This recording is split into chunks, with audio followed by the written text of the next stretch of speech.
Look at Saurav Ganguly.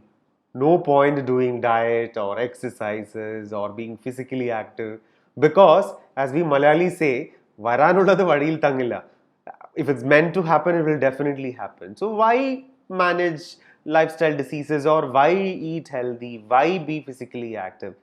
This was a discussion which I saw on Facebook related to our Dada or Saurav Ganguly, the internationally acclaimed cricketer, player, and the current president of BCCI, having undergone through an angioplasty.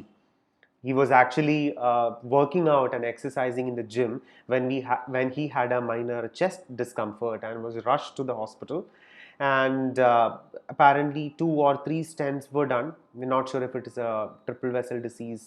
All those details, we'll speak about all that in subsequently. So what that's what we're going to talk about today. My name is Rajiv Ambad. I am the CEO and the Chief Health Officer at Nuvo Vivo Center for Obesity, Lifestyle Disorders and Research. We are an online health, wellness and fitness company, and we work with our clients across the globe, help them become healthy, fit, make them look younger, manage lifestyle diseases, manage diabetes, cholesterol, thyroid, PCOD, fatty liver, uric acid, hypertension, etc. through lifestyle changes. Right? So let's delve into the topic. What exactly happened? What exactly is a coronary artery disease? It's also known as ischemic heart disease. What is ischemia?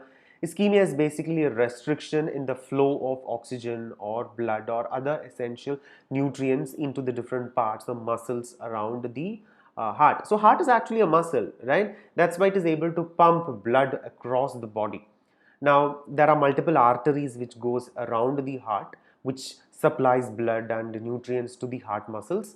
And when one or multiple number of these heart arteries gets actually blocked because of cholesterol or many other aspects, then there will be a restriction in the blood flow, and that's called an ischemia. And that's what is an ischemic heart disease.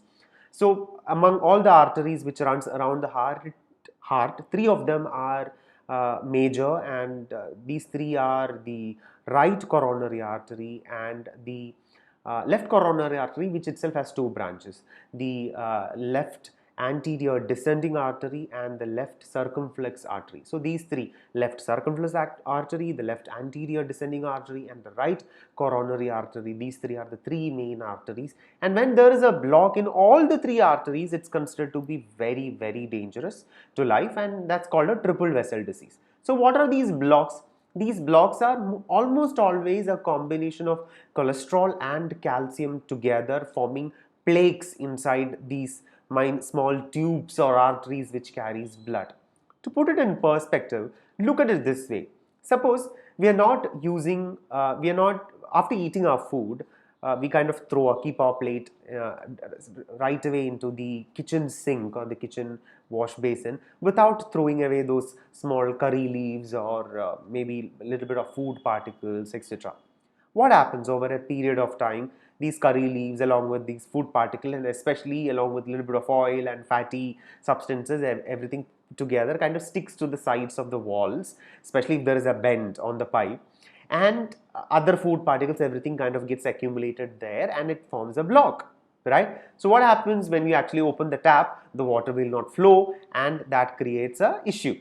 Now, something very similar when you're eating a lot of food, or when your food intake and is continuously being on a calorie surplus, meaning you're eating more calories than the amount of calories that you spend in a day. A lot of your triglyceride levels in your blood will increase, your LDL levels will increase, the bad cholesterol, that will increase, and that kind of forms these kind of plaques inside these arteries, the same way as these food particles form block inside our kitchen sink or the kitchen wash basin pipes. Now, let's assume such a person who has a high cholesterol. Let's assume a person who had a high cholesterol and the block has started forming, say 20% or 30% of has already blocked. Can we for sure say that just because the person started exercising regularly or started eating healthy, that block will go away? We can't say that for sure. Same way, no, if there is a block which is formed inside your kitchen sink, just because you decided that okay, from now on I'm not going to put any waste material into the sink, will that block go away? we can't be 100% sure about it. It may go away, it might not also. The same way, just because you changed your lifestyle, the existing block need not go. If you're lucky enough, it may go as well. I mean, so that's how it works, right? So then what needs to be done in this case of a kitchen sink? We kind of get a stick or a rod or whatever, and we kind of push this thing and then kind of tries to clear that block. Something very similar is what angioplasty is also. When so just last week we got a client who signed up for our program to manage blood sugar levels. We were going through their entire medical history, and we figured out that this person actually had a LAD stenosis. LAD is the left anterior descending artery. Stenosis is nothing but the block. So there was a small block on one of those main arteries in the heart, and there was a stent which was placed and angioplasty was done. So this person was in fact was doing the routine checkups in the hospital, and that's when during the TMT test, the doctor figured out that there is a possibility of a minor block, and it turned out to be a LAD stenosis. So most often people might not even know, and that's why it is very, very important to do routine test and also get the opinions from a doctor, from a cardiologist. I am going to talk about the fitness or the lifestyle perspective of managing all these aspects, right? So one I already mentioned, just because you're going to stop eating nonsense and going to start exercising, we can't be 100% sure that the block will suddenly disappear. At least we can be sure that the block will not become worse, right? And I also mentioned that the blocks need not always, it's just not about cholesterol, it's a combination of cholesterol, calcium put together is what increases the block. Now, what happened in the case of Sourav Ganguly? It is suggested, or at least it is purported from what we have seen and heard from various news media, newspapers, etc., is that he has a hereditary occurrence of, his family has a occurrence of these kind of heart cardiovascular diseases. So, according to various research papers, if a person has there is a family history, 50 to 70 percentage chance correlation with regards to future generations also getting similar kind of heart diseases. Now, let me again repeat, correlation does not mean causality. Just because your father or grandfather had a coronary artery disease or a heart attack does not mean that person also would get it. It is also multiple factors, including environmental factors. What is environmental factor? Your lifestyle, the food that you eat, what kind of exercises, what kind of physical activity that you do. All these put together is what decides will you get that or not. Yes, if there is a hereditary aspect, your genes are more prone to creating these kind of blocks, but the blocks ultimately are formed because of your lifestyle, right? So that's how it works. So does it mean that a person who is exercising regularly and being very physically active and he stops everything, he or she will get these kind of diseases and gain weight? Absolutely not. Okay, this was one of the discussion which was going on in that Facebook page that I earlier mentioned, which was going on there, and I thought that's also the reason that I want to talk about it. In fact, there is enough and more evidence which suggests that sedentary lifestyle with no physical activity and excessive eating is actually what can cause these kind of issues. Just because a sports person got this kind of an issue should not be a reason for you to not exercises. That should not be your takeaway. Rather, your takeaway should be to do routine checkups and take care of your health, and get inputs from a doctor, not any kind of a cock or somebody who kind of give random information on the about what you should do. Have this kind of vegetable, it magically kind of dissolves away the heart blocks, so on and so forth. At least in my knowledge, none of such things will is there. There is the genetics. Epigenetics is something, a field which is actually becoming more and more relevant, and a lot of things are still yet to be researched and studied when it comes to genetics. We are still figuring out all those aspects, but there are evidences which could point out to future such risk, and there are many tests available.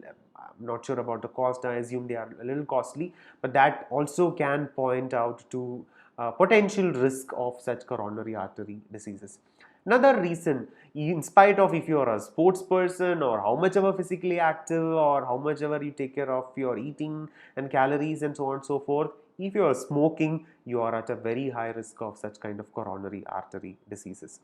Diabetes, hypertension, these two also are another aspects, lifestyle disorders, which increases the chances of ischemic heart diseases, or these kind of plaques or coronary artery diseases happening in future. So that's what I want to talk about. That's all what I have written down. Have I missed out anything?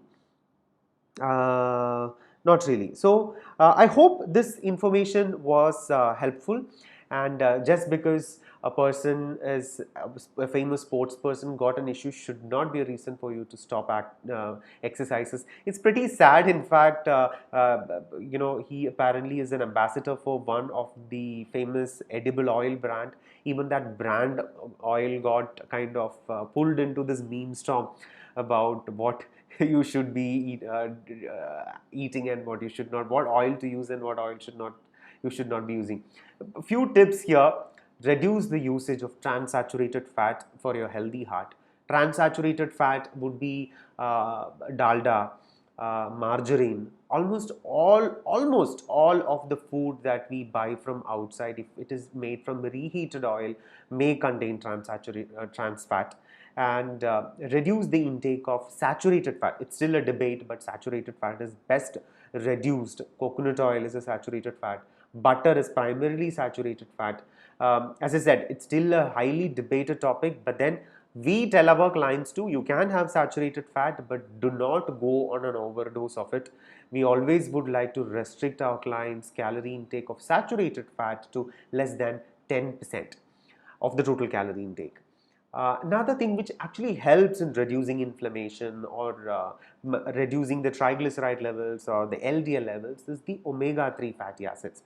Omega-3 fatty acids are PAFA, the polyunsaturated fatty acids, which is seen in fish oil, or flaxseed oil, or the algae based oil. These things are omega-3 fatty acids, helps in reducing and controlling the cholesterol levels. So if you get onto a calorie restricted diet, when I say calorie restricted diet, don't just go on skipping dinner and having cucumbers or vegetable salad. What I mean by a scientific way of creating a calorie deficit is to reduce your calorie intake a little bit, at the same time increase your calorie expenditure a little up by doing more exercises, being more physically active. Adjust both.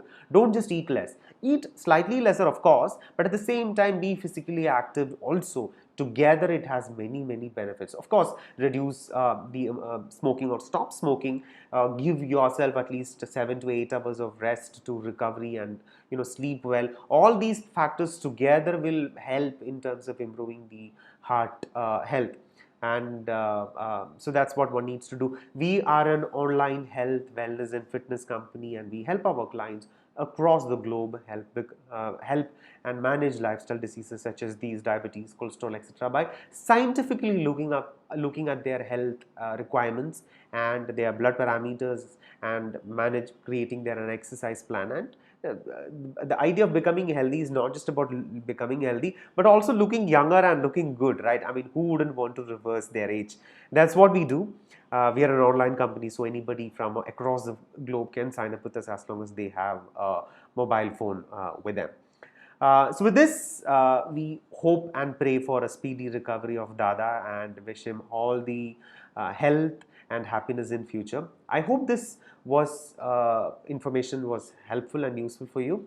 As always, stay healthy, stay fit, stay young, and stay safe. Take care.